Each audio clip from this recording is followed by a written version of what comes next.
speed, the thrill, high octane drama can't get our fill. Engines roaring loud, heartbeats on the rise. On NFR, see the sparks in our eyes. Racing through the night, chasing every turn. On NFR, adrenaline we burn. Pit stops and fast cars, it's a wild ride. NFR, in our veins we can't hide. NFR, feel the rush, feel the speed. Formula One dreams, we take the lead. On NFR, we're flying high. Under the lights, we touch the sky. Yeah. Every lap a story, every driver's dream. On NFR, racing's the supreme. Checkered flags waving, champions arise. NFR brings the glory to our eyes. NFR, where the legends are born. Speeding past the limits, engines reborn. In the fast lane, every second counts. NFR, the thrill always mounts. NFR, feel the rush, feel the speed. Formula One dreams, we take the lead. On NFR, we're flying high. Under the lights, we touch the sky. NFR with the rush, feel the speed. Formula One dreams, we take the lead. On NFR's lane, every second counts. NFR, the thrill always mounts. NFR, feel the rush, feel the speed. Formula One dreams, we take the lead. On NFR, we're flying high. Under the lights, we touch the sky. You move to NFR, feel the speed.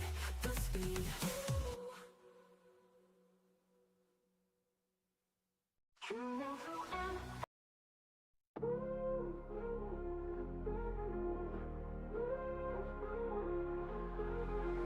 Sunday night, 6 p.m. Oh yeah, engines roar, lights go dim.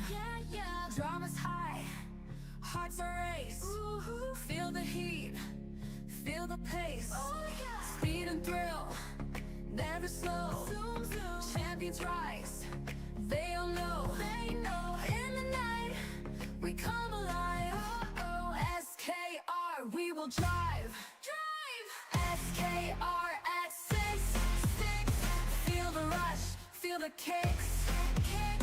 On the track, we survive. SKR, we thrive. Tires burn on the bends.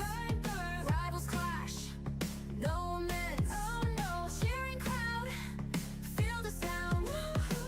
SKR, world renowned. Dayton's night, under lights. Oh yeah, every turn, every fight. Pulses racing, here we go. SKR, steal the show. Rev it up, race it fast. Living dreams as we blast. On this night, we won't rest. SKR, we're the best. SKR at 6. Feel the rush, feel the kicks. On the track, we survive. SKR, we thrive.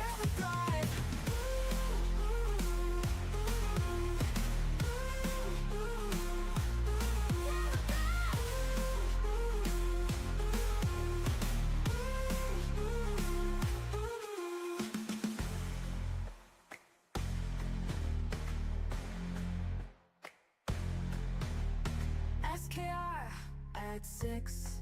Fix. SKR at 6.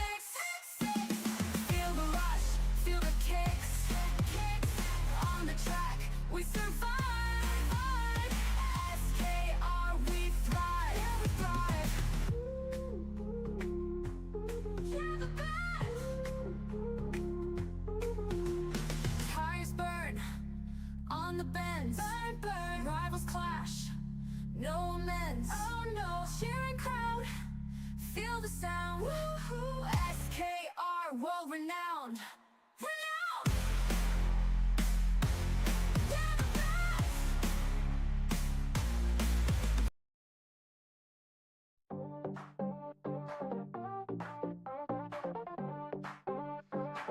NFR, it's time to go. Feel the speed, let it flow. Racing hearts, watch them glow. Turn it up, start the show. NFR, feel the heat. Fast and fierce, never beats. Engines roar, can't stay off seats. Catch the thrill, it's so sweet. NFR, NFR. Drama high, stars afar. Round the track like a shooting star. Feel the rush, NFR.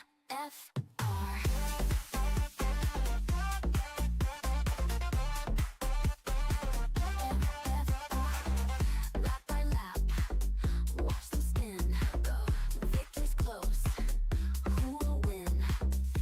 In our heads, the engine's din. NFR, let's begin.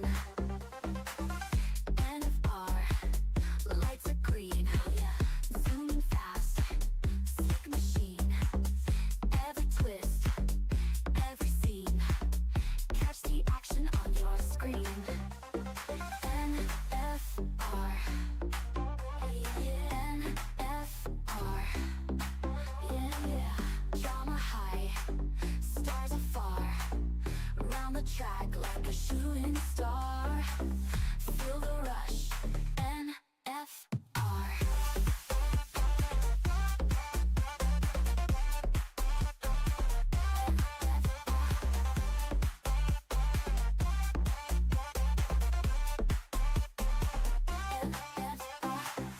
Lap by lap, watch them spin.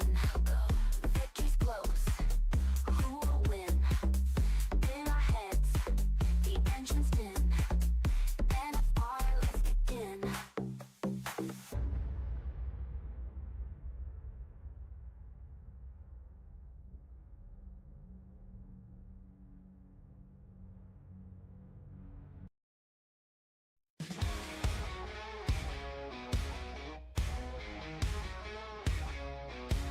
Engines roar, the lights are bright. Sunday night, the crowd takes flight. Drama on the curves tonight. SKR feels so right.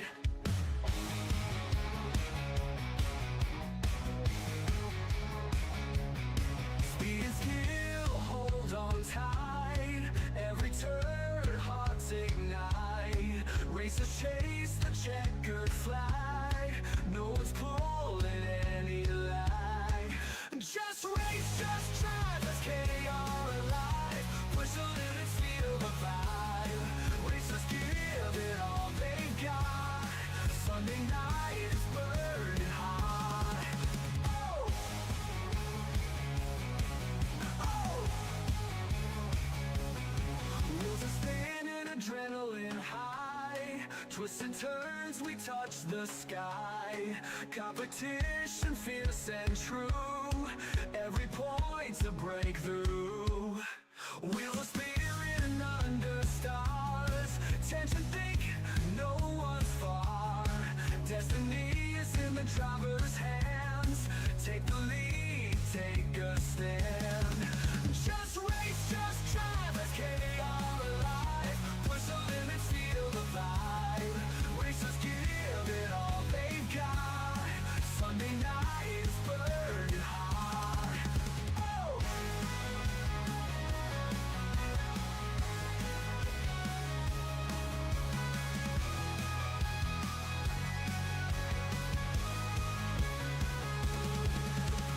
Crowds cheering under stars, tension thick, no one's far. Destiny is in the driver's hands. Take the lead, take a stand. Just race, just drive, SKR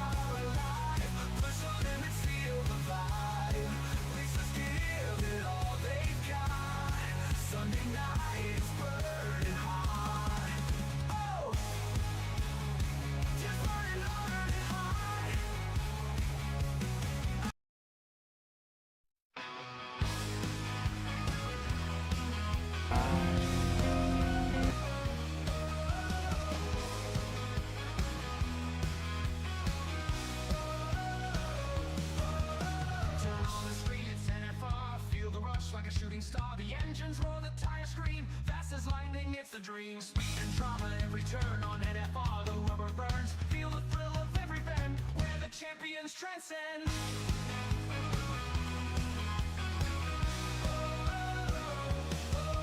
Feel the power at NFR, burning tracks, driving far, where the races never end. NFR, only friend. Fernando calls the play on NFR every race day. Commentary sharp and loud, hyping up the roaring crowd.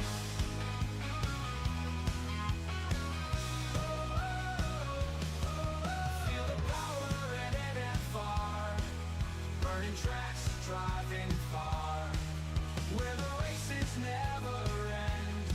NFR, only friend. Now Fernando calls the play on NFR at race day. Commentary sharp and loud, hyping up the roaring crowd.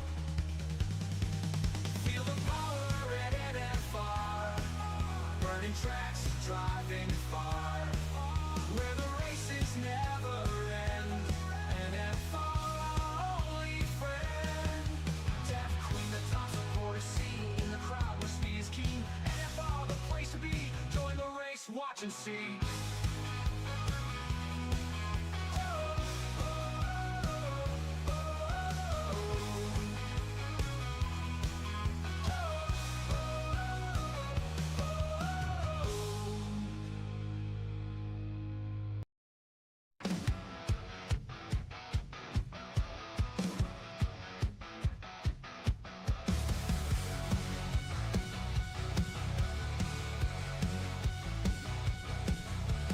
Engines roll, tracks on fire.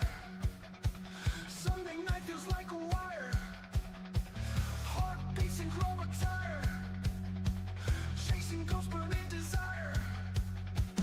SKR, the game begins. Metal beasts and metal sins. 6 p.m. the lights turn dim. Thrill of speed, a deadly hymn. Race for time, no place for fear. Heroes born right here, right here, right here. Drama spills on asphalt tears.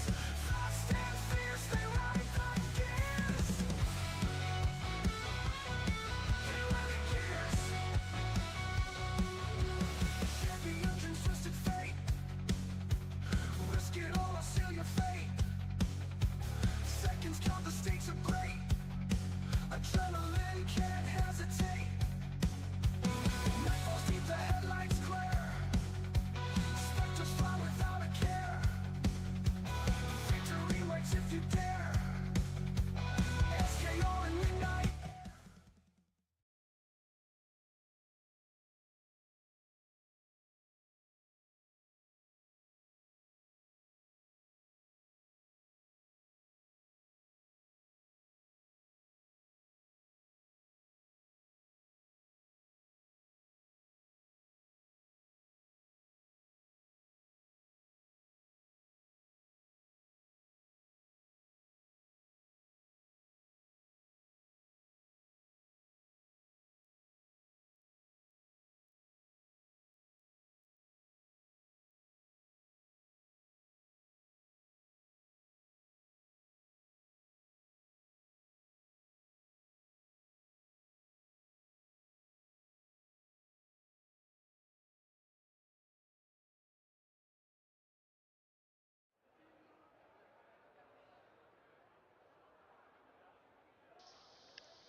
Good evening, everybody. Not good evening, good afternoon, everybody, and welcome back.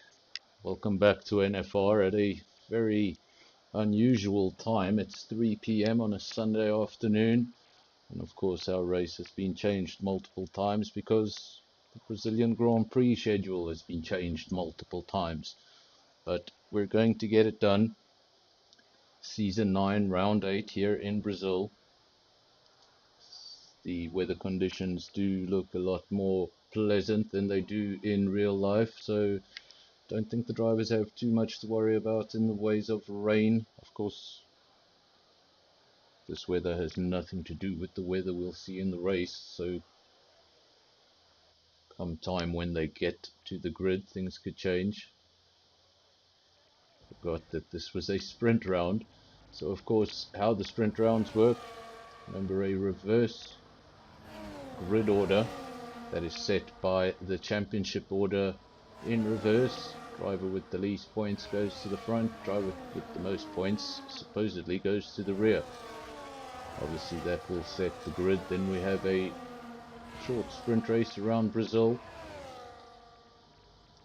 Obviously the drivers will get an opportunity to score a few extra bonus points if they manage to finish within the top 8.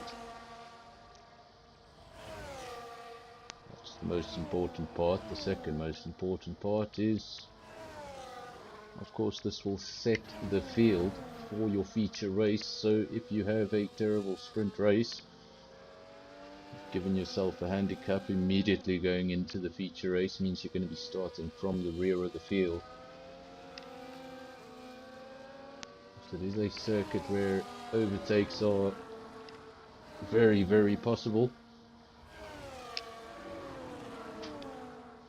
We're now coming to the end of this formation lap. First of 2 formation laps we'll see this evening. We'll see this again for the feature race. Just a final opportunity for drivers to really try and prep that car for turn 1. That's what they'll be doing. Just trying to get the tyre temps up, the brake temps up. All of this incredible machinery that works on an F1 car doesn't really work as well as it's supposed to when it's not up to temperature. Don't get the very best camera angle, but it's the best we can do, at least for the first couple of 100 meters.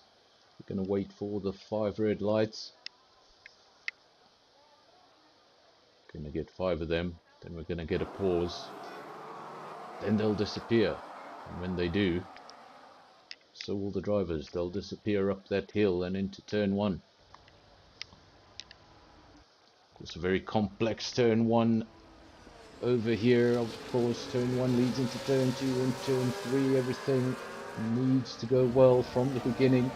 If you have a mistake at the front, can cause a domino effect going towards the rear of the field. But looks like everybody's been able to manage that sequence of corners on the first lap. Everybody behaving themselves. As I say that, I see a McLaren in the background going towards the inside aggressively. I think that was Revolution, because Convoy's the other McLaren and he's out front.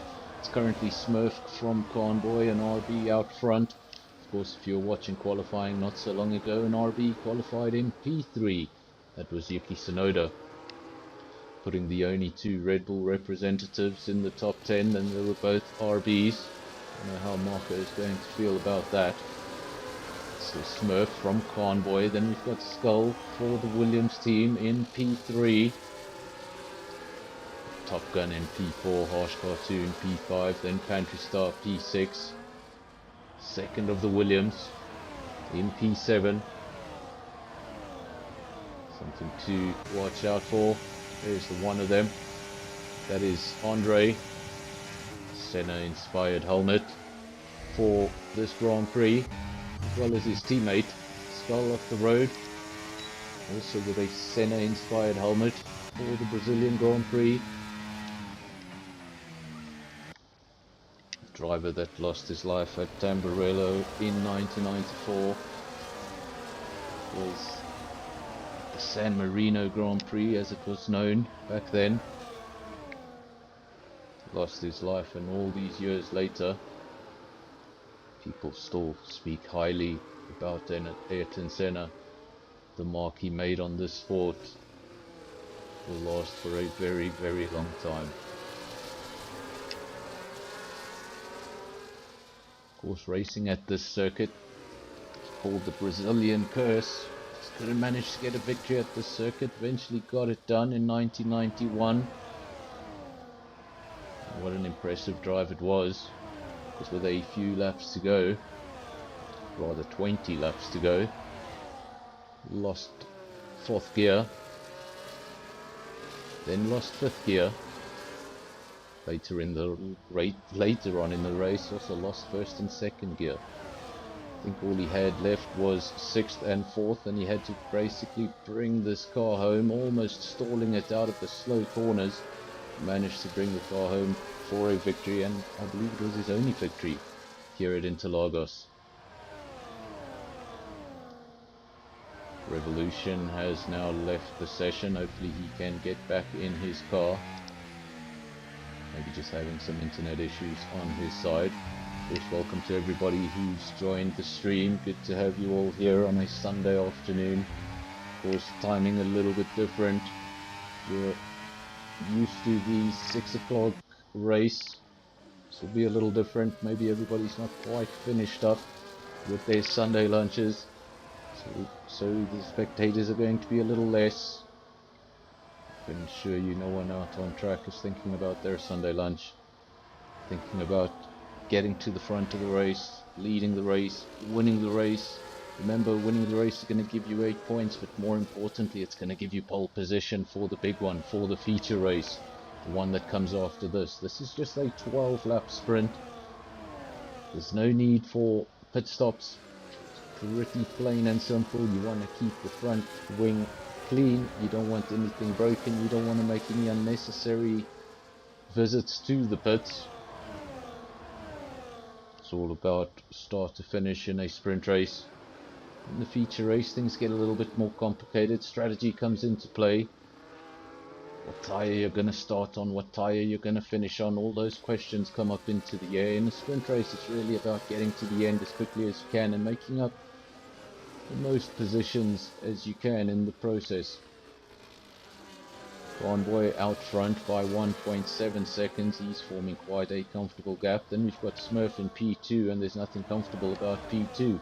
It's being attacked by Williams. That is Skull. Weeze, I believe that's a championship leader. He's in P4, so he's come through the field really quick. Remember how we determine the grid for these sprint races is a reverse championship order. Then the sprint race will go on to set the grid for the feature race. So the fact that Weeze is up in P4, I believe he started at the rear of the field, he's up there already and he's challenging an RB. He's not going to wait for a better time. He's going to go around the outside, not where you'd make an overtake every day, but made it as cleanly as could be. Nothing wrong with that.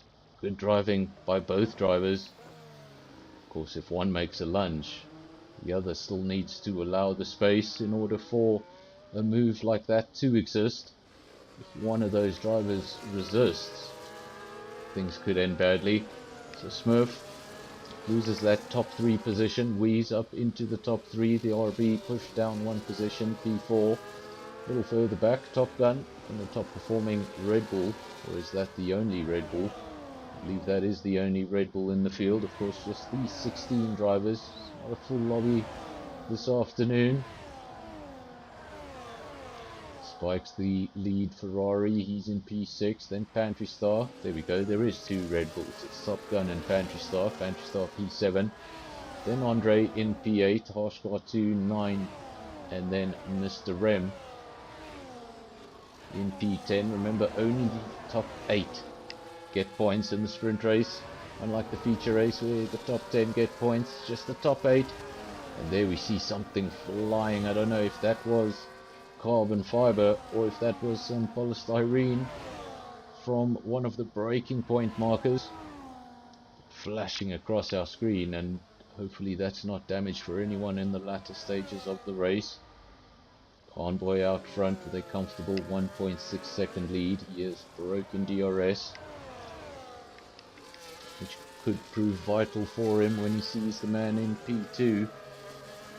But unfortunately for him, we're only halfway through this sprint race, so if he's going to defend that P1, he's still got another half of this race to do it.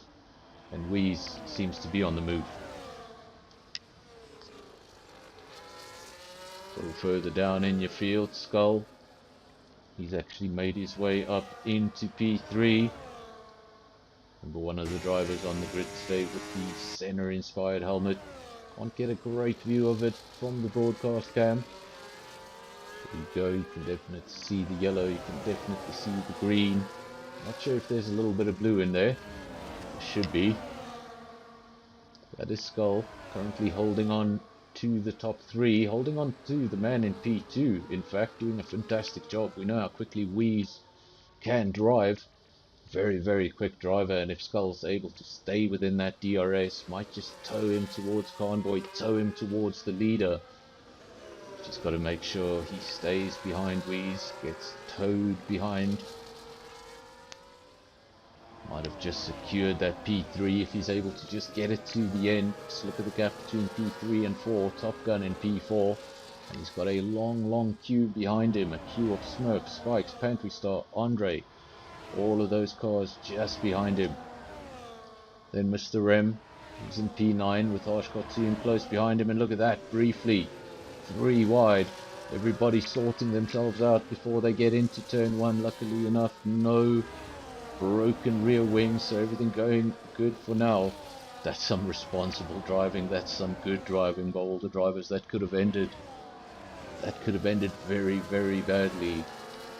Or any one of those 4 cars, or all 4 of those cars. Everybody did get through that sequence of corners. Remember, in a situation like that, it doesn't just take one driver to drive well. It requires all of those drivers to drive well. Take consideration of where their opponents are on circuit.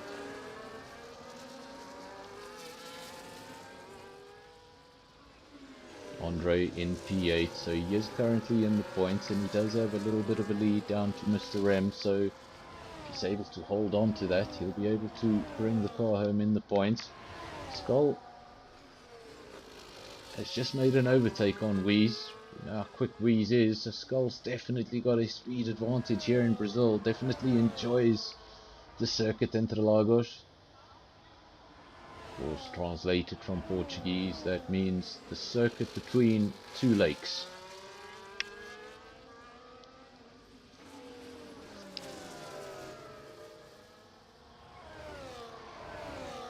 Of course, the only Portuguese speaking nation in South America, the rest of them are all Spanish. There we go, he does have a little bit of blue in it. Skull with the Senna inspired helmet, green, blue and yellow. So nice to see those colours back on track. Of course, we saw them when Bruno Senna drove in Formula 1, much inspired by his uncle's helmet. We also saw it in the early days of Lewis Hamilton's career, very much inspired by Ayrton Senna. He had a bright yellow helmet. That was long before drivers came out with custom helmets for every race. Side by side, Williams versus RB, Andre versus Smurf. Who's going to come out on top? Andre's got the nose in front, but he's got the outside line, so it's going to be who's brave enough. Andre gets the inside for the next one. Just hung it around the outside for as long as he could. Driver gave him the space, and that gave him the inside for the next corner. Andre up into P6. It's made up 2 positions. He was in P8, up into P6. It's good night, good afternoon rather, for Williams. They're in P3 and P6, both cars up in the points for the sprint race, both cars getting good starting positions for that feature race. Wheeze still in P2, but he is getting closer and closer, and he has done what I said. Skull has done a great job, needed to stay within that DRS. I said he'd get towed behind Wheeze towards the leader, and that's exactly what's happened. Convoy, Wheeze, Skull separated by 1.2 seconds with just 2 laps to go. That is your race lead. 1.2 seconds covers the top 3. Now it's a little less than that because Wheeze to the inside. You always worry, are they going to be able to get it stopped? But he's got absolutely no worries there. Gets the car stopped in time. Wheeze takes the lead of the race. That means now it's going to be advantage Convoy when it comes to DRS. Remember, Skull in P3, he's also got DRS, but he's got a penalty next to his name, and it's a penalty he's going to have to be mindful of.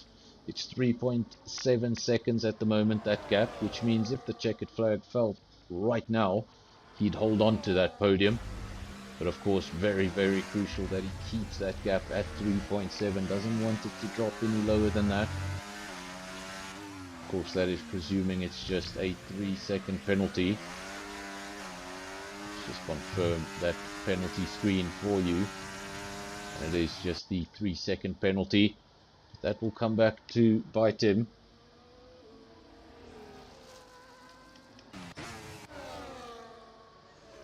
This is Andre in P6, the second of the Williams.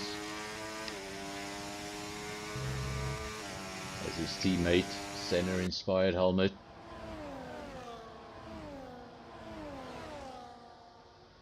Fantastic helmet designs by the drivers for this specific race.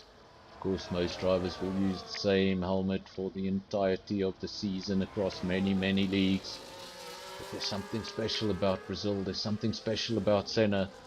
Makes the guys want to do something extra, makes the guys want to do something custom. You almost feel like you have to respect the spirit of Senna around this circuit.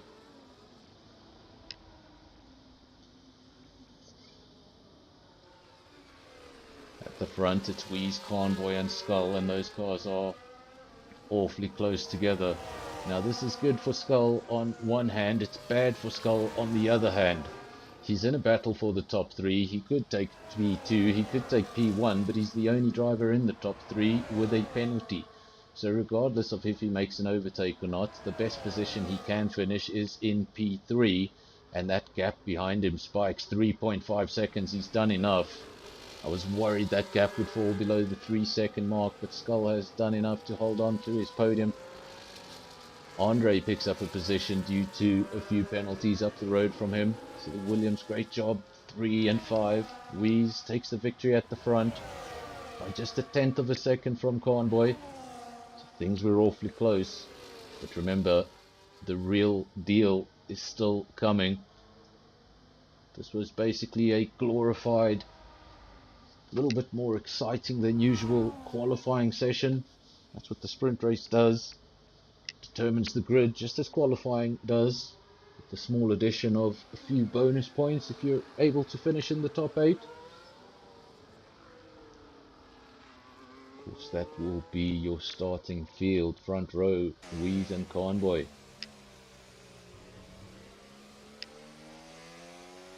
This is Convoy, the man who finished P2. Let's just wait for those. Driver of the day also goes to Weeze for the sprint race, coming from the back to take victory. And there are your results as well as your starting grid for the feature race. Weeze and Convoy, they'll line up on the front row, then Skull and Spikes, they take up the second row. Third row goes the way of Andre and Pantry Star. Then they're followed by Smurf and Top Gun 7 and 8, Mr. Rem and It's Free 9 and 10. Not in the top 10 with a bit of work to do. Levy P11, Martin De Brain P12, then you got Harsh Cartoon 13, Revolution 14, Virus 15, and coming from the back of the field, Joe Kutsia.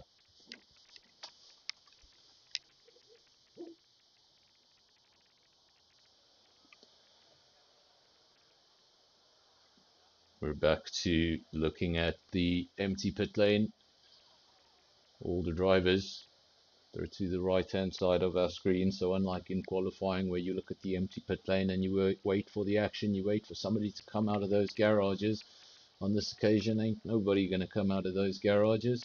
Everybody's already to the right hand side of this pit garage doing their final preparations.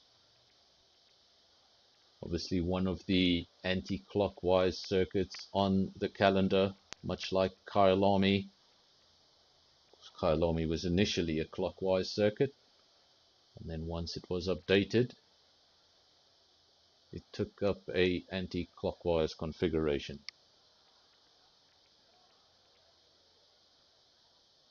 Seems like a new lobby will be created for the feature race. That's what I'm seeing here. A lot of people just leaving the lobby all of a sudden.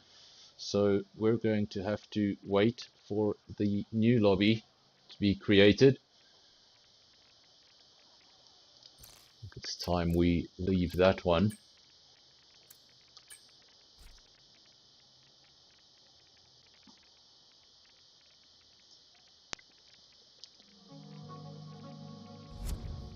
Of course, a new lobby will be created, and basically what they will do is they will go to custom grid, and they will set the grid according to the results of that sprint race. Of course, that does break parc fermé, which means if there was anything on that car that you weren't too appreciative of during your sprint race, you could change it, you could make some adjustments. For the most part, drivers will have their setup locked in and they won't be looking to change anything at this part of proceedings. Of course, another thing, there's always a slight risk when you start a new lobby that the weather could change. So if weather wasn't going to be a problem, it might become a problem now. Of course, Brazil, a circuit with a lot of undulation, a lot of ups and downs. Parts of the circuit just don't drain as well as other parts of the circuit, which means you get standing water in the lower parts of the circuit. Can prove quite challenging for anyone on the intermediate tire.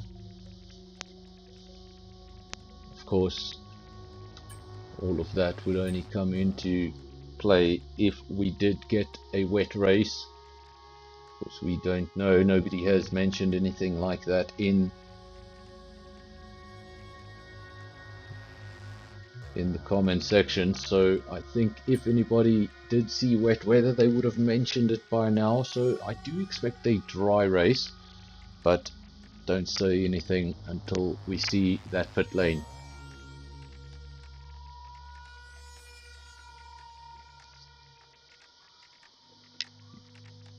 Of course, very rare occurrence today. We're having, or we had, F1 qualifying on the same day as an F1 race. I believe the last man to take pole position on a Sunday morning and go on to win the race was Sebastian Vettel, and that, I think that was in his Red Bull days.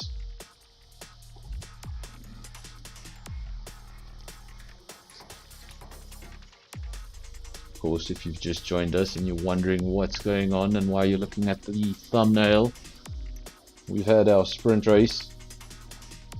Now I just have to make a new lobby to get ourselves into the feature race.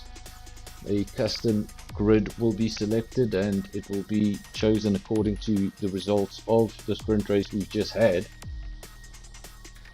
And hopefully we will be able to get underway shortly as the clock ticks closer and closer to 3:30 p.m. this Sunday afternoon. Remember that the Formula 1 Grand Prix is coming up in a little bit of time, not so long from now.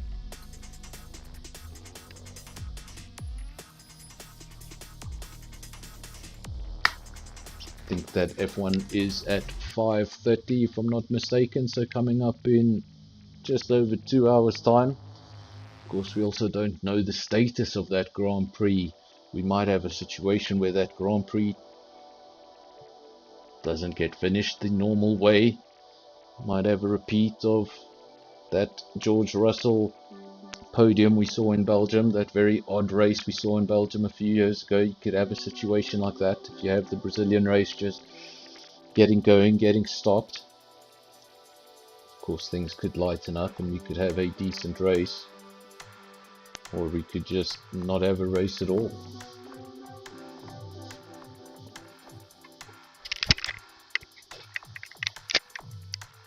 Death Queen mentioning the helmets of Andre and Skull.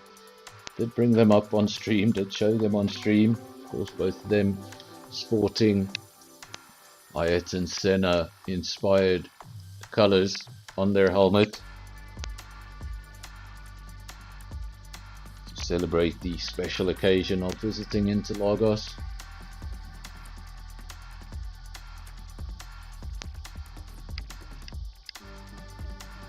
Of course, a track where Senna had a lot of highs and lows.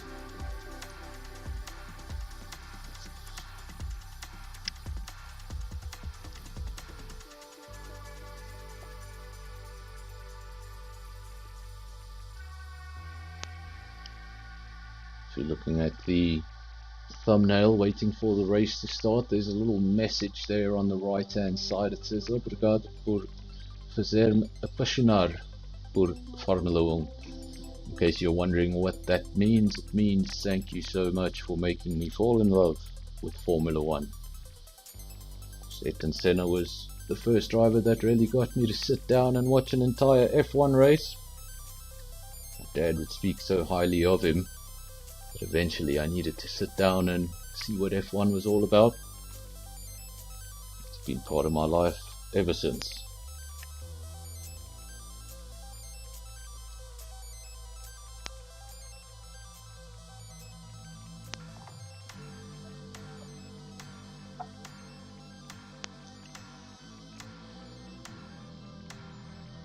Now, as we wait for that feature race, drivers' attention will change focus to the main race. They'll already be thinking about turn 1. They'll already be thinking about which tire they're going to start on. Are you going to underfuel in anticipation of safety cars? If you do, what if they don't come? Will the weather play a part? We haven't seen anybody too panicked in the comment section, and we do have a few of the drivers in here, so I don't think we have any weather issues. But of course, we'll only find out when the drivers are in the pits. That's when they'll get that first little weather report. So I don't think they're even going to the pits, so they'll find out when they're on the grid.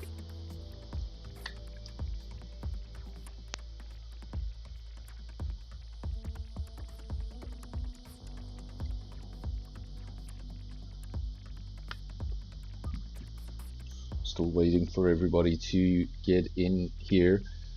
Might as well give you a little bit of news on Kaya Lamy. Of course, Kaya Lamy was bought on auction not so long ago. I believe it was in 2014, I think. It was on the verge of bankruptcy. It went into auction and basically got bought by Porsche SA.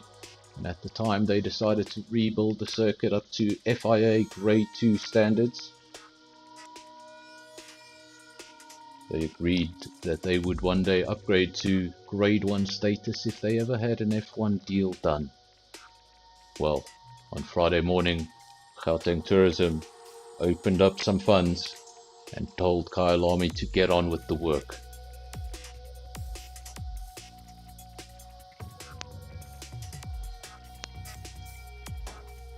Now go back to our main screen. We're just waiting for the drivers to get ready. Of course, you can see there, cloud with a question mark over it. That means we have no idea what the weather's going to do, what the weather's going to be. We're only going to find out when we see that pit lane.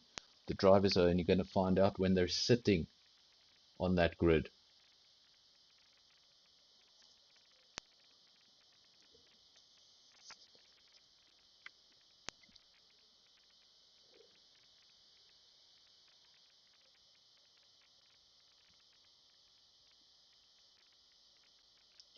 Of course, another thing everyone to remember going into the Brazilian Grand Prix in just 2 hours from now is a lot of drivers crashed in quali. And there does stand a possibility that 1 or 2 of those drivers might not be able to start the race. Of course, in the case of Aston Martin, when you have an incident like that and you need to get the car into the next session, you need to rebuild it as quickly as you can. What usually happens is the mechanics from one side of the garage will go help the mechanics on the other side of the garage. But in Aston Martin's case, they've got 2 cars to rebuild. So there is a possibility in 2 hours' time that we won't get a field of 20 at the Brazilian Grand Prix. And well.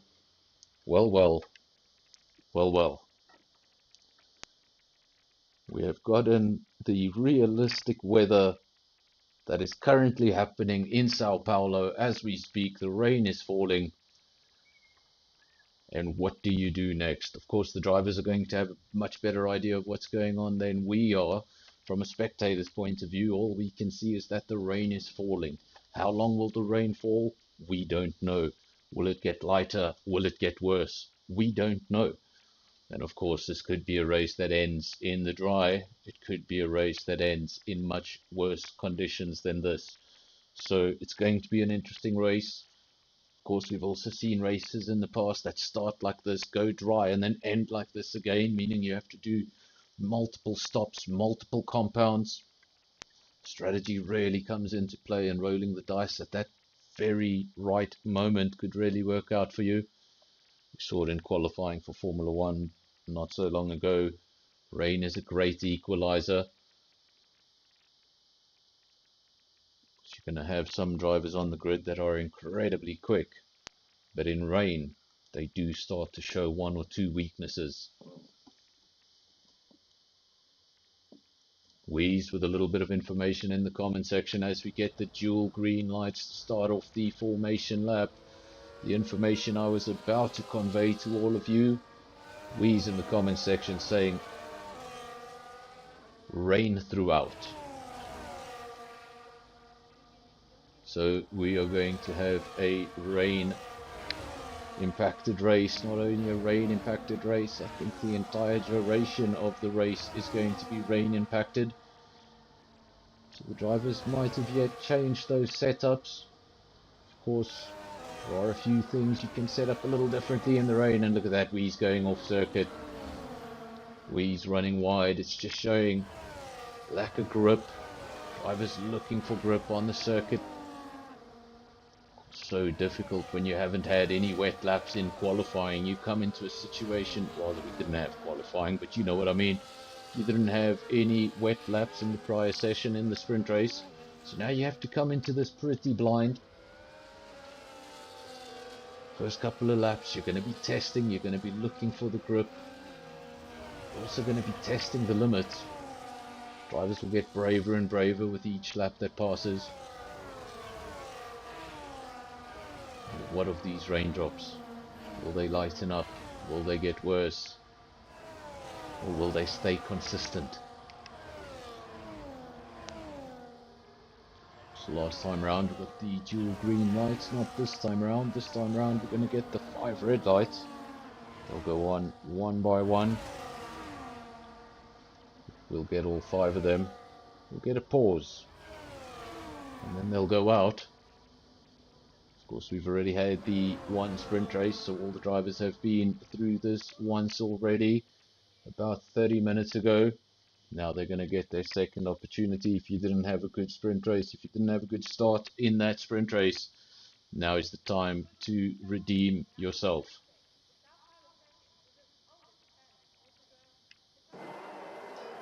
There are the red lights, 3 of them, 4 of them, 5 of them. Pause, and off we go. The pause was a little longer than I expected, but now they're going to start climbing that hill. And the moment they get to turn 1, that hill drops off away violently. You get a left, you get a right, followed by another left. It's going to be no DRS this time round, but it's lap 1. But DRS is going to come into play in a few laps from now, so crucial for Wheeze. Started from pole position. His first target will be to break DRS before it becomes active. A little bit further down in the field, Convoy P2, good start for him. Skull holding his position at the start of the race. He remains in P3. Then we've got Spikes in P4, and he's defending his position from, rather, he's attacking the one Williams. He's attacking Skull. Andre, the other Williams, not far behind. So that Ferrari in a Williams sandwich. Then we've got the Pantry Star, the Red Bull in P6. Followed by an RB in P7, then another Red Bull in P8. So it's all Red Bull family there in the midfield. Mr. Rem P9, it's 3 P10. We've got Levy P11, very quick driver, a little bit out of position. He'd like to be higher up the field. Divan, another man we know can be a little higher up the field. He's in P12. Then Martin the Brain, 13. We've got the pair of Mercedes-Benz, Virus and Harsh Cartoon, 14 and 15. And then Joe Kutsia, 16, and Revolution making up the field. Because that's the first purple lap, but you can't read too much into it because that's the end of lap 1. The leader will always take the fastest lap. Wheeze coming under pressure from Convoy, and he was coming under pressure. Now Convoy's got his nose in front, but for how much longer? Remember, there's no DRS under these conditions. So you're going to have to use good old-fashioned slipstream, which of course can be very, very powerful here in the third sector going up towards that main straight. And of course you do have your battery that you can still play with even in the wet conditions. That gives you a little bit of a boost and can assist in the overtaking, or in the art of overtaking.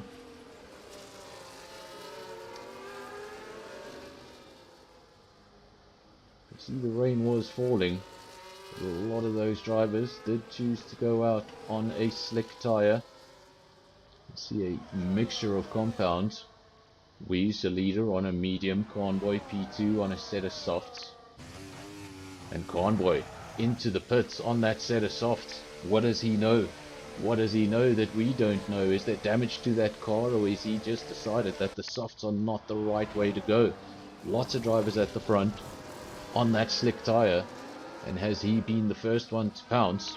Of course, this could work out perfectly, or this could work out very, very badly. It's all going to depend on what the weather does in the next couple of laps. Convoy looked like a race contender. Now he's going to come out behind his teammate in P13. A very different set of tyres on that car now. He's got a set of intermediate tyres. We'll keep our eyes on that McLaren.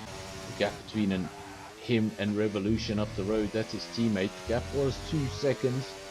His teammate does have a set of slicks, so if we see that gap come down aggressively, means the intermediate is probably the tyre to be on. He was the only one to respond and jump into the pits. Of course, Wee's decided to stay out on the medium tyre. This might come back to bite him, or if the track does improve, it could be a masterclass. Let's see what he does here into the final section. Is he going to stay out on track, or is he going to dive into the pits? Difficult to tell with the unique racing line around here, but he does stay out on track. See what Spikes does. Spikes stays out. Andre stays out. Skull stays out.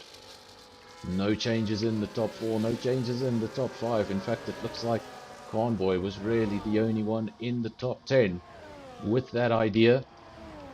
Maybe just not able to get the temperature into those softs. Never feeling comfortable. Thought the intermediate would be better. Everybody else around him having slightly less problems on the slick. They decided to stay out. Now, this is a good time to watch Convoy because he's got a gap of 8.1 seconds to the driver up the road. So he's got a bit of clean air and he's able just to get some lap times in on those intermediates, and if the intermediate is in fact the right tyre to be on, it's going to close up a lot of ground very, very quickly. So Divan just up the road from Convoy, 6.7 seconds is the gap. The gap was 8 seconds not so long ago. Looks like the track might be coming to these intermediate runners. Definitely still rain falling. Just difficult to determine how serious that rain is. Of course, when you're on track, you can always test it. You go into a corner and you realize very quickly where the limit is, and if you've gone a little bit too over it. When you're watching as a spectator, you don't get that feel, you don't get that feedback on the wheel, you don't get that feeling when you find the traction. You can just watch them skate around and hope that no drama transpires. Of course, 5 laps into this race, there's a short race circuit, so one of the higher numbers we'll see in the season. 36 laps for a 50% race around here. Would have been 72 if we were doing the 100% race. In fact, if Formula 1 does come back to Kyalami, you can expect this sort of race distance. Between 70 and 74 laps for a full F1 race distance of 305 kilometers.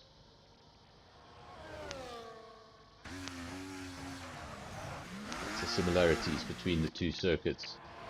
Wees into the pits on that set of mediums. Now let's keep our eyes on the Aston Martin. Is it going to be a set of intermediates? Is he going to stay on a slick compound? He's definitely put on the set of inters, so it looks like the intermediate tyre might be the tyre to be on right now. Skull on the medium. In fact, everyone in the top 8 still on a slick tyre. Have these drivers maybe waited a little bit too long? Of course, if the intermediate runners are making up an incredible amount of time, then when you do eventually pit for those slicks, you're going to find yourself behind everybody who pitted before you. Terrible situation to be in. But are you hoping? Are you hoping the track will get better? But at some stage, you've got to accept the inevitable. You've got to come into the pits. You can just see you're getting less and less grip. The car is starting to slip more and more. Corners you used to take at full throttle, you can no longer do that. You have to just lift a bit. That's when you know the tires or the track is changing. It's changing over to a different compound. Is he staying out? Again, so difficult to tell. There we go. Looked like he was coming in, but he does stay out. Spike stays out on circuit. Andre stays out on circuit. It's Ferrari. He's doing something different. He does come into the pits. Who stays out on circuit? Top Gun, Smurf fighting into turn 1, and they've got a ghost car, is it? Is that a ghost car? No, it's not. It's Lebby. Lebby in P3. We mentioned him at the start of the race. We said he had a bit of work to do because he finished outside the top 10, started from P11. What a job he's done. Look at that, he's up into P3. Of course, some drivers have made pit stops. That would have helped him up the field. Skull saying Williams need to pit. One of them have made a pit stop. That is Skull. He's currently in the pits, is he? Let's try and get a look at that Williams. There he is in the background. He's just come out of the pits. He's on a brand new set of intermediate tyres. Andre, on the other hand, his teammate, not only on a very different set of tyres, he's on the medium compound, he's also on a very different part of the timing sheets. He's up at the top, Andre P2, wishing this rain would go away. And everybody that went onto the Inter would have to come in and get a set of dry tyres. That would mean he would be able to hold on to this position. But surely, Spikes and Andre eventually make the call. They come in to the pits, and look at that Convoy. Remember Convoy? He was the first driver to make the call, the first driver to come in, get the intermediate tyres. Came to the conclusion really early on in the race that those soft tyres weren't doing the job. Came in, got the Inter. I thought he might be a little bit early for that Inter because all his opponents were staying out. Well, it seems all his opponents were wrong. He got it right. Convoy leads the race on lap 8 of 36.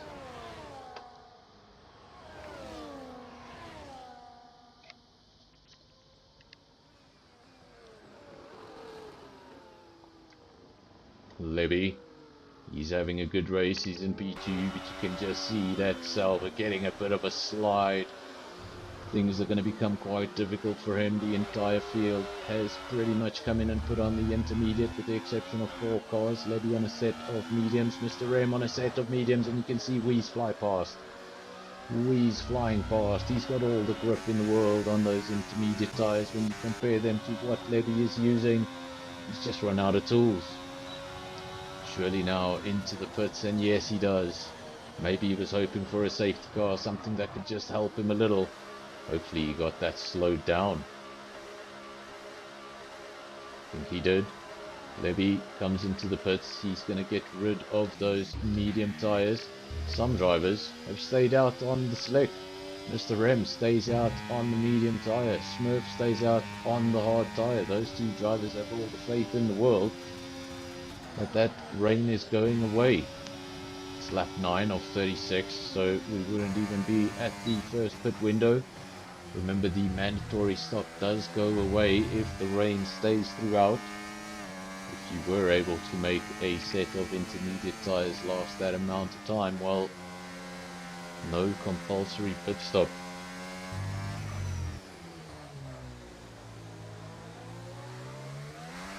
Of course, the reason for that is there is no rule stating there is a mandatory pit stop in F1. There never has been a rule like that. The rule states you need to use 2 compounds.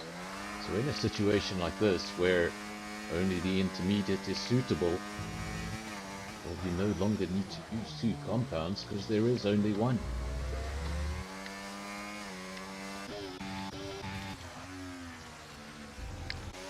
But the situation I'm speaking of is a very, very rare occasion.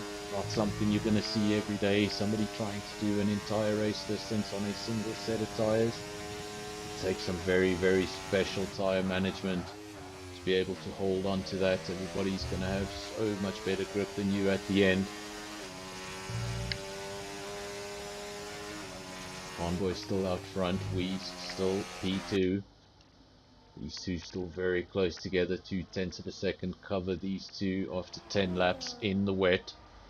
Of course, changing conditions. Remember, Convoy and Weeze both started on a slick tyre. They've both come in, put on a set of inters. The next two, Smurf and Mr. M, 3 and 4, still dry weather tyres. So something interesting happening here, because different drivers thinking different things. Most of the time the weather will change and you'll see a very, very populated pit lane, everybody thinking of doing the same thing at the same time. But when you see a situation like this, it suggests that the drivers just aren't sure. Just not sure where that track is. Is the track good enough for slicks? Are intermediates absolutely necessary? You're just in this middle ground. You don't know what's going on. You don't know where the track's going to go in a couple of laps, but you just got to roll the dice, hoping that that good result is going to be your reward.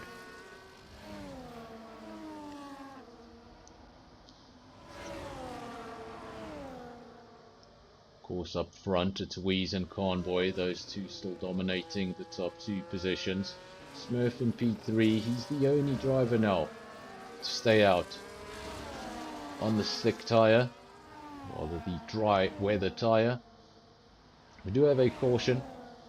It has since disappeared, so we don't have to worry too much about that. No retirements as of yet.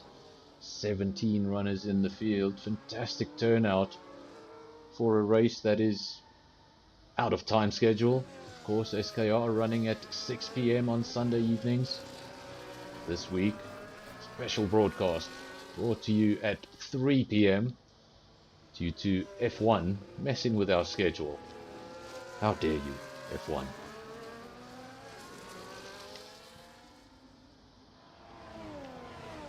Of course, this early race could turn out all to be for nothing. If 5:30 does arrive and we have heavy rain in Sao Paulo, that race could be put off multiple times. Of course, the problem with the Brazilian Grand Prix is because of European audiences watching it at a decent time, they start the race a little later than they should. And that means if you do have delays, the sun starts to go down and you have to end that race because of visibility. It has happened in Brazil before on multiple occasions. Of course, in the past, all Grand Prix started at 1:30, regardless of where they were in the world. So if you were in the wrong time zone, tough for you. But in recent years, they have tried to adjust the start times of those faraway races to make the times a little bit more considerable for European audiences. Virtual safety car has been activated. We don't see any DNFs. All 17 drivers still moving. We do have what appeared to be a stationary Mercedes, but that car has just gotten going. So this should be a short virtual safety car. Of course, don't pull a Max Verstappen. No overtaking under the virtual safety car. Don't go side by side. Of course, in the actual sport, you do get a little notification saying virtual safety car ending. Unfortunately, on the game you do not get that warning. The virtual safety car will end whenever it pleases. It will just disappear from your screen and you'll be back to racing speed. So you really want to be within your delta. You don't want to be on the border of that delta rather, just floating on the edge of it. Of course, if you find yourself on the wrong side of it, you're going to get a penalty when that virtual safety car disappears, and a 10-second penalty for speeding in the pit lane. Martin de Bruyn just not getting it slowed down in time. Came into the pits possibly There we go, he's on a medium set of tyres, so came in for a set of intermediates. Probably thankful for that virtual safety car. I thought he could get away with a bit of time in that pit stop, because everybody else is going to be driving around slowly. Well, will you look at that? Did I read that? Did I read that correctly? Surely not. We're going to have to wait until the first DRS zone to see if I read that correctly, but I believe that I saw DRS enabled at the top of the screen, so unless that's some sort of a glitch, which it should be, virtual safety car has just ended, but let's keep our eyes on these cars. If they do open up DRS, then that's a very complicated situation, because it usually means the track is dry. There we go, confirmation. Look at the rear wing on the Williams. We are in DRS territory on a wet circuit. This makes no sense, and I have to call the FIA into question. Of course, the regulations around DRS are that DRS will be deactivated for all drivers the moment the circuit is called damp. So the moment the circuit is considered damp, DRS is disabled. And at the moment I still see a lot of raindrops that have been falling since the start of the race. But the stewards have deemed the track dry enough for DRS.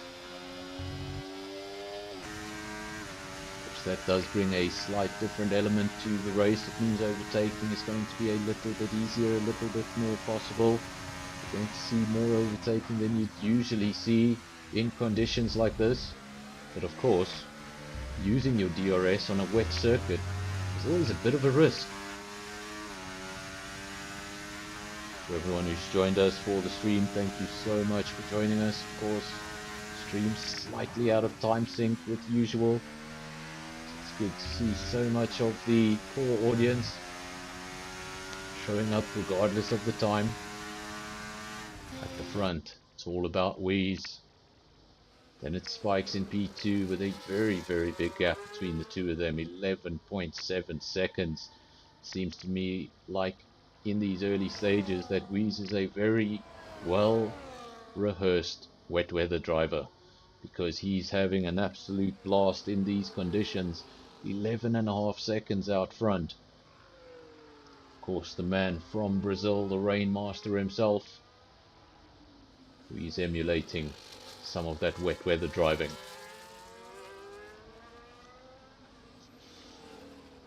Of course, the real story of Ayrton Senna's wet weather driving was that he realized very, very early on in his career that his dream was to drive in Formula 1, and if he remained in Brazil, he wasn't going to be able to make that happen. So the decision was made very early on for him to move to Europe.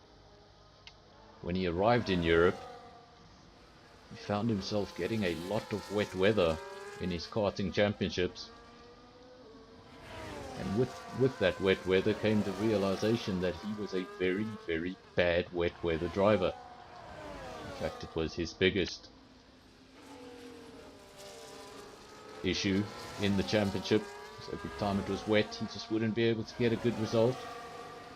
So Senna made some friends with management at a local go-kart circuit, and they would agree to switch on the sprinklers, while Senna did hundreds upon hundreds of laps, learning how to perfect the control of that go-kart in the wet weather. He was then able to bring that driving style into F1 and give us some of the most memorable passes in F1's history, passes that we still see in all sorts of F1 trailers to this very day. We have a caution flashing on the top left of our screen. Hopefully that's all it will be. Seems like there's a stationary McLaren somewhere on circuit. Seems like that car has just got going and the yellow flag has disappeared. So everybody can get going again. Remember, a yellow flag in Sector 2 means you can't make any overtakes in Sector 2.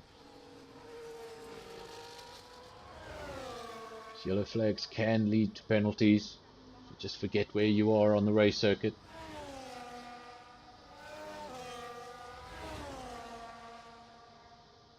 We have another caution flashing up. This time it's in sector 3. That's right at the start, the lead up that hill. It has since disappeared. We didn't see who it was. I think it was one of the Mercedes. Just getting out of shape, so easy to do. Such an important corner to get right. That's the corner I'm talking about. It's the corner coming up now. It's a left-hander, looks pretty simple, but when you get to the other side of it, you find an uphill leading onto a straight that's going to take you onto the main straight. I keep on saying straight, even though none of this is straight. There's a slight left-hand turn throughout the main straight, and Harsh Cartoon diving into the pits. Let's keep our eyes on those cars at the rear of the field. Those are the cars with not too much to lose. They're outside of the points. So if anybody's going to roll the dice, come in, put on a set of slicks, it's going to be the cars at the rear of the field. That's where you're going to see the crazy gambles, but it doesn't look like anybody's done that. Track definitely still intermediate conditions. Weezer's out front on a set of intermediates. The gap is 10 seconds, so it has shrunk ever so slightly. Spikes trying to stay on terms with the leader. 10 seconds is the gap. It's Faree in P3. That rhyme gets me every time. And again, look at that. Stop it. Okay, stop. Stop with the rhyming. I hate rhyming. So, Wheeze from Spikes, from Faree, from Andre. Then we've got Levy P5, Skull P6, Convoy P7. Then we've got the pair of Red Bulls, 8 and 9. And Mr. M in P10. Again, M10, really? I mention I don't like rhyming and then I do it 3 times in a row.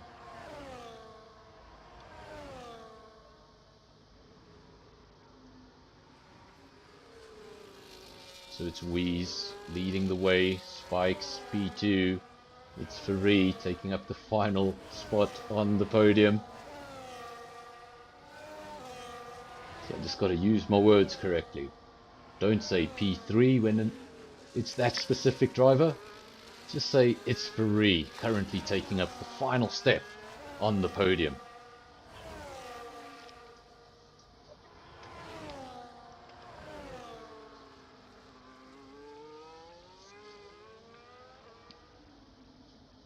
Just got to use slightly more Sky Sports type English.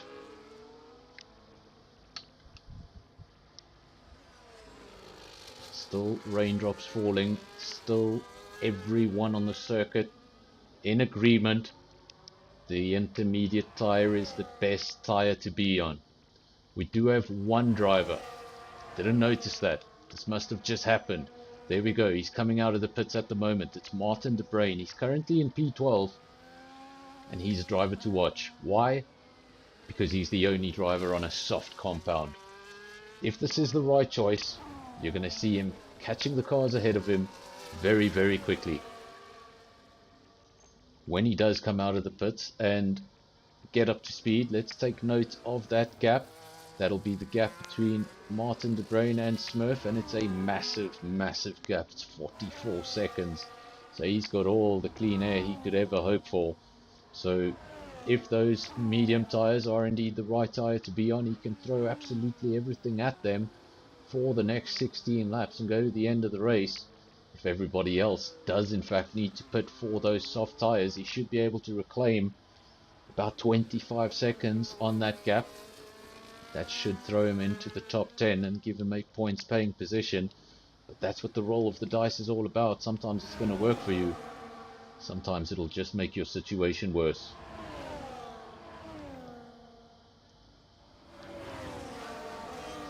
At the moment it's Red Bull versus Ferrari for P9. We always focus so much on the drivers at the front, we forget that there are battles throughout this field. And just as the driver at the front is doing everything he can to either attack for the lead or defend the lead, there are guys further down in the order fighting for a P5, fighting for a P6, and each one of those positions means so much to each and every driver. Remember, one position can mean quite a handful of points difference in the championship. As things stand, Wies and Esferi leading the championship, as well as Aston Martin leading that Constructors' Championship by quite some way. The rest of the field would have been hoping that this rain brought a bit of an equalizing effect. Maybe get a race where both Aston Martins aren't in the top 5, let everybody else reclaim a bit of space in the championship, but the Aston Martins, they have not let up. It's Ferrari in P1, thank goodness it doesn't rhyme anymore, then Andre in P2, and Wies was at the front. He's now made a pit stop for a new set of inters, and he finds himself in P3. It's not far behind the two leaders, just 5.8 seconds. So if he does have a serious advantage on those inters, he should be able to catch up to the top two. When he does, he's going to have all sorts of superior grip. Should be able to get past them pretty easily. One of those cars is his teammate. So I don't know how easily those Aston Martins. I was wondering if Ferrari would let his teammate easily go by, but we don't need to worry about team orders any further. Because it's Ferrari, comes into the pits, takes that equation, or takes that situation right out of the equation. Back at the front, man with aging tyres leads the race, and it's really going to be your call. Williams, Andre, what comes next? You're out on circuit, 14 lap old intermediates. You've still got another... Well, you've still got quite a few laps in this race. I thought there was about 10 laps to go. There's more like 14 laps to go. So is he going to be able to take those inters right to the end? It's possible he could take them to the end. These are intermediate tyres. The problem is, what sort of condition are those tyres going to be in at the end? It's one thing staying out, holding on to track position, holding on to the lead. But if those tyres fall off a cliff, you're going to find yourself falling down the timesheets like a pebble. And it's really going to hurt if it happens towards the end of the race. But Andre chooses to stay out front.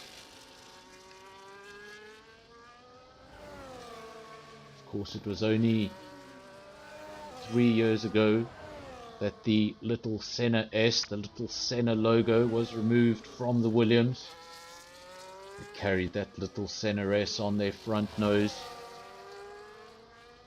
ever since the incident in 1994, when Williams was sold from the Williams family to a private corporation. That S was dropped. Something I thought was a nice touch. We all know how much a sticker, how much a sponsor on an F1 car is worth, and they kept that logo on the car for almost 30 years.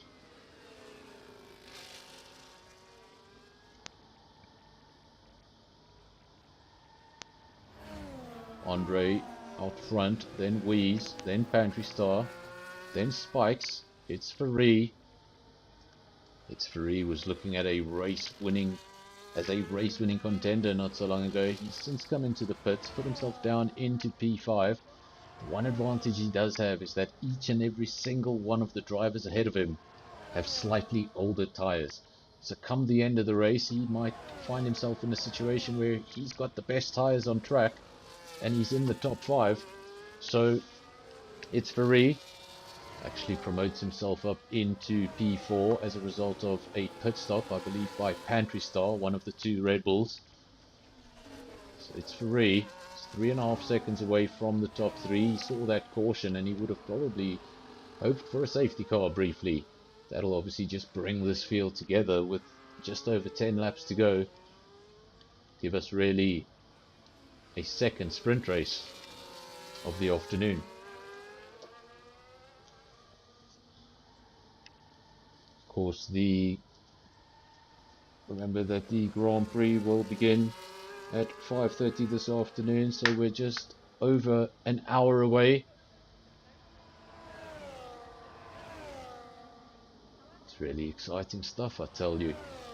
Commentating on the Brazilian Grand Prix and then switching off everything as quickly as you can, getting to the lounge, switching on the screen on that side of the house and watching the real thing.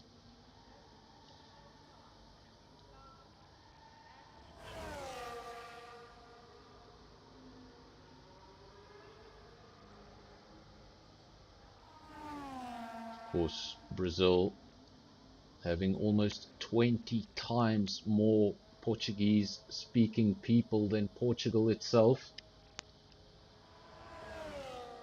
Portugal a very, very small country in comparison to Brazil, but Brazil the only country on the South American continent to adopt the Portuguese language. Still there to this day.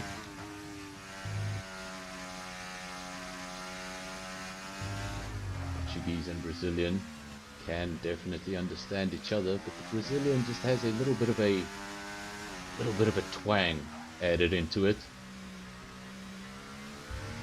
In fact, if I must admit, it sounds a little nicer. And if any of my family are watching, I do apologize. I am not stepping on the Portuguese flag. I'm just saying that the tone of the Brazilian language, I quite like it.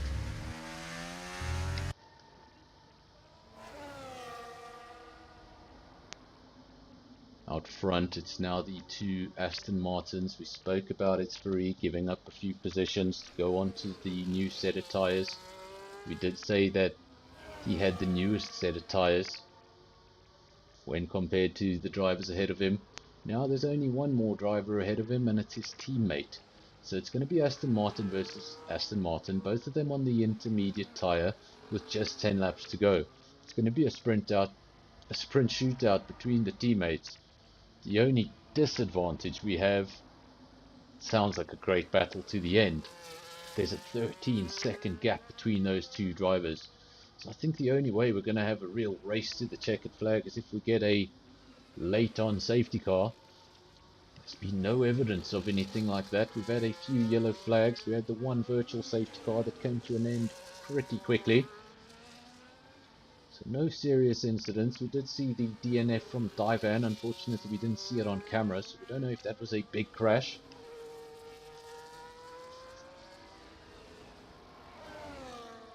Of course, do remember when you watch the Grand Prix in a little over an hour from now, you might actually find a similar situation to the game where you don't have a full grid. It's very much within the realms of possibility that one of those teams isn't going to be able to get all the cars ready. And remember, if there is chassis damage to the car, chassis needs to be replaced, and each team only has one extra chassis on hand at a Grand Prix. So if both teammates have damaged their chassis, well, they're going to have to pick who drives.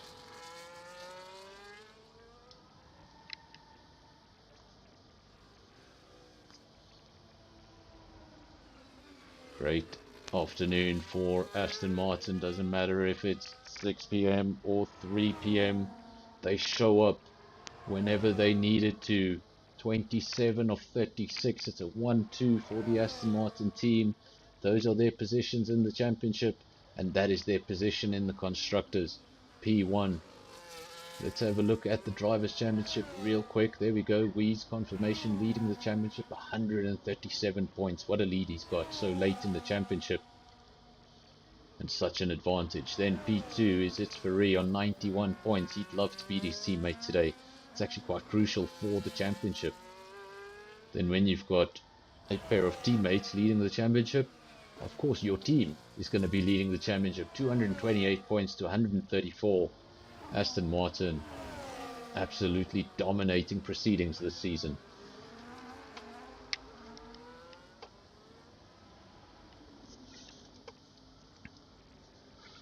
Of course, if you're a new viewer, or even if you're a returning viewer and you really like watching SKR on a Sunday, this isn't your only taste of SKR on the NFR channel. Of course, SKR does return on a Tuesday night. It returns as a 5-man team representing SKR in the League v League Championship. That is 5 drivers from the lineup you see here on the left hand side. chosen to represent SKR in a League v League championship that takes place every Tuesday night. If you enjoy watching some of these drivers, remember to come back Tuesday night at 8 PM. Of course, another 3 leagues involved in that championship. SKR just the one of them. Also JPR, SAFRL and LSA.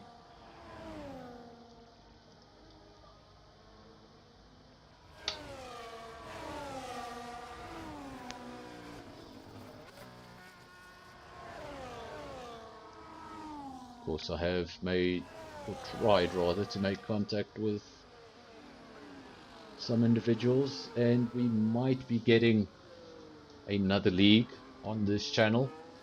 Might be a multi-tier league, so channel might become a little busier. Of course, that'll only happen in January when the multiple leagues get their new seasons started off. The way most seasons are at the moment, their calendars were designed to end right in the beginning of December. Then there will be no season mid-December. So most of these leagues will return in January.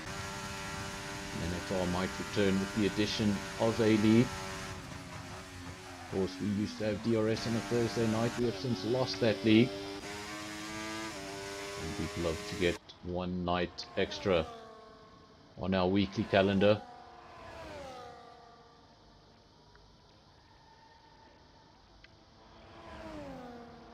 Showcase more of the South African talent across the F1 esports leagues. So there's many of them. Love to have them all on this channel.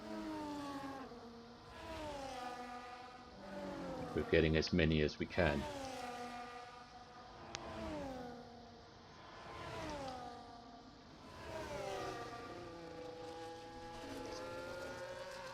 Convoy, fastest lap of the race.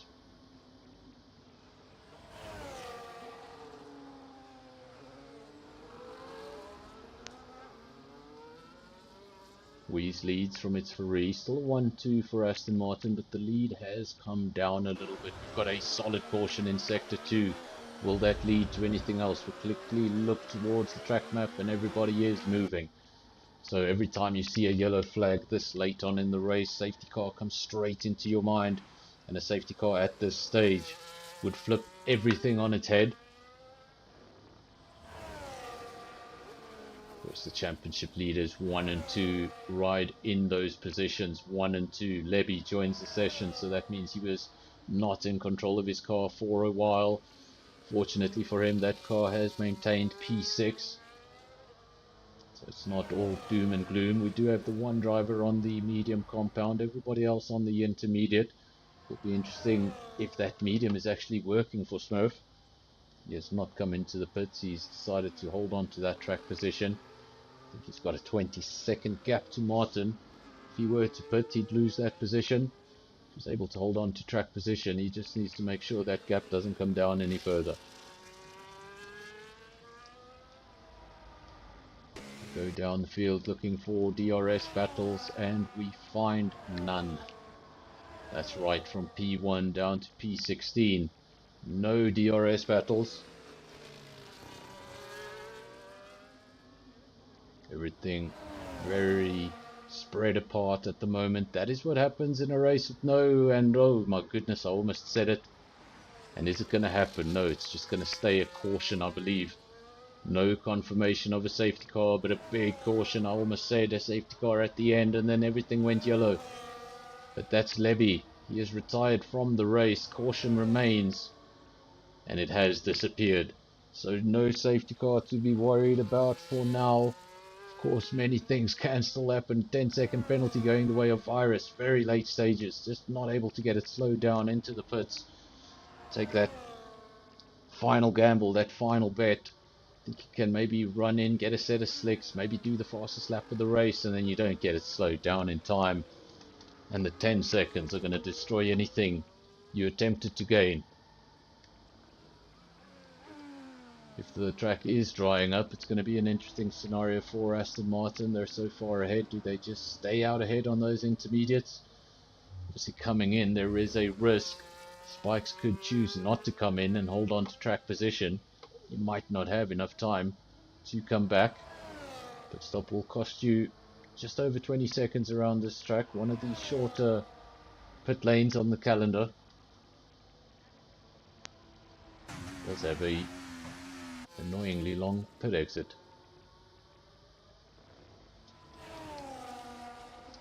It's Andre from Spikes, from Pantry Star, from Skull, Mr. Rem, Convoy, Top Gun and Smurf. That's your top 10. Then Martin, Virus, Levy has DNF, but he's still part of that timing sheet. Then Revolution, Harsh Cartoon, and Joe Kitsia.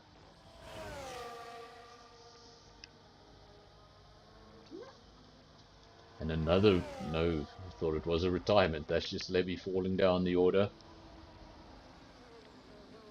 So the reason that happens is that driver was much higher up the field than everybody else when he retired. So every other car has got to drive past him before he can officially fall to the bottom. That's why sometimes you'll see a driver crash on the very last lap and still get classified in the points.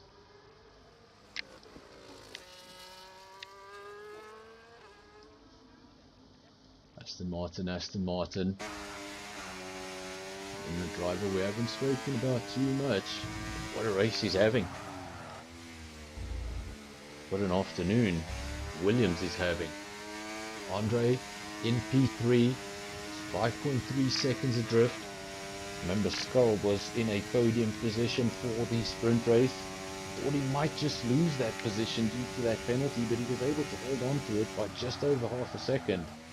This time round, Skull is down in P6, and it's his teammate that's up the road in P3. Either way, sprint race, I believe they were 3 and 5. Feature race, they're currently 3 and 6. Spikes does have a penalty. Gap behind Spikes a little bit too big for that penalty to come into play. Just been confirmation of the penalties. 3 seconds, 3 seconds. So it's 3 seconds apiece for Spikes, Convoy, Smurf, Revolution and Joe Kitsia. And then just Virus on a 10-second penalty. It was obviously a pit infringement.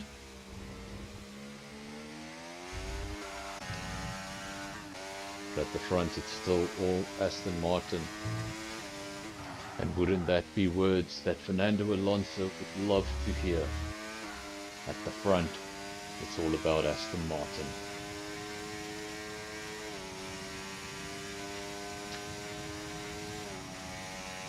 Weiss, Ferrari, Andre, and that gap behind him seems pretty comfortable. 5.9 seconds to Spikes, and Spikes has a 3-second penalty on top of that. So almost a 6-second gap now, so you can convert that in your head to a 9-second gap. So Andre's got a comfortable lead, holding on to that P3. Just needs to get the car to the end. After you've had a long, tiring race in the rain, constantly asking questions, what compound should I be on? Am I doing the right thing? Am I doing the wrong thing? You get to the end of the race and you find yourself a little bit more tired than usual. Of course, you don't have the physical labor in this game that you would have in a real F1 car. The mental part is still there. You're always thinking, what am I doing? Am I doing the right thing? What should I do in this scenario? What should I do in that scenario? Constantly mapping things out. That's why at the end of the race, you've really got to be so careful, regardless of the gap you've got behind you. And as I say that, we see Pantry Star just going sideways. He's able to hold on to it, but I say you've got to keep your concentration in these last 2 or 3 laps. This is the time where that concentration can just leave you. Your mind starts to wander, you start to think ahead of time, you start to think about that checkered flag down the road. But really the only time you should be thinking about the checkered flag is once you've crossed it. Nigel Mansell in 1991 famously started waving to the crowd on his final lap, only to have his car run out of fuel. Not the sort of thing you want to do. Don't celebrate till it's over, and don't start driving like it's over until it's over. He's taking too much curb there, got the car sideways. If the gap was smaller, that might have been pivotal. But he's got quite a large gap. That means he's allowed to make a mistake or two. We go on broadcast cam so we can watch Weeze go over the line. That is your winner. That is your championship leader. And we've got to start doing sums. How much longer until he's officially season 9 champion? A little further down the road, we wait for his teammate to come over the line. Best he could do, P2 in the championship. He'd love to get a win over his teammate. But if he's not going to get a winner over his teammate, that is the next best scenario. P2, Andre goes over the line, P3, and now Spikes in P4. Pantry Star, well, he loses it over the line, having a bit of fun, deciding that Red Bull could spend a bit of extra money on their budget. Let's just throw a chassis away for free. Now waiting for Skull to go over the line. That is the second Williams. He's just done so. Where is Mr. Rem? Mr. Rem, P7. Second of the two Ferraris. Good evening for Ferrari as well. P4 and 7. Both cars in the points. But of course, nobody's going to be able to close that gap to Aston Martin. How close is this at the end? We said there were no DRS battles, but where did this come from? McLaren versus Red Bull. I think we're going to see a little more than that tonight. Red Bull versus McLaren. Well, that's if the Red Bulls can find their way into the top 10 this evening. Some very interesting results coming through at qualifying. In fact, the only RB on the only Red Bull car on the second row is an RB.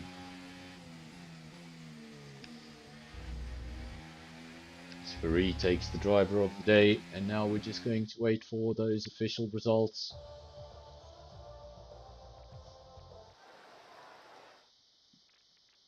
Let's just give this game a mute before I get a copyright, which I probably already have.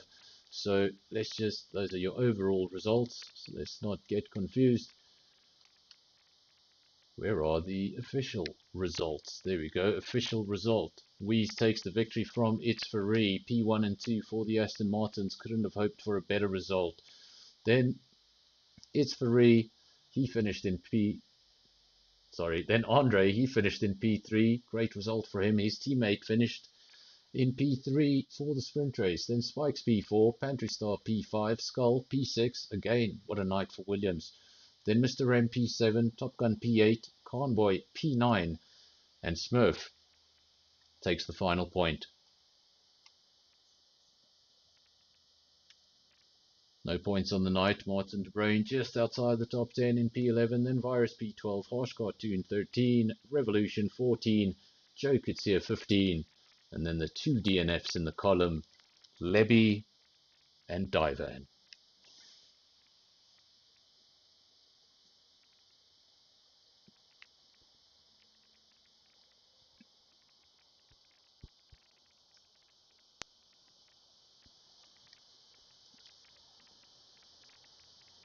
Of course, now we will allow a minute or two to see if anybody does want to join the comms box and chat about their race. Comms box has been pretty quiet over the last few races, so don't expect anybody to join. It would be quite a surprise if they did.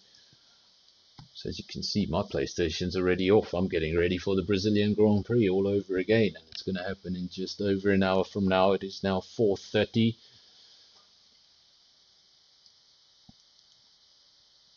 And if you think I'm amped up for the Brazilian Grand Prix, I'm like this before every Grand Prix.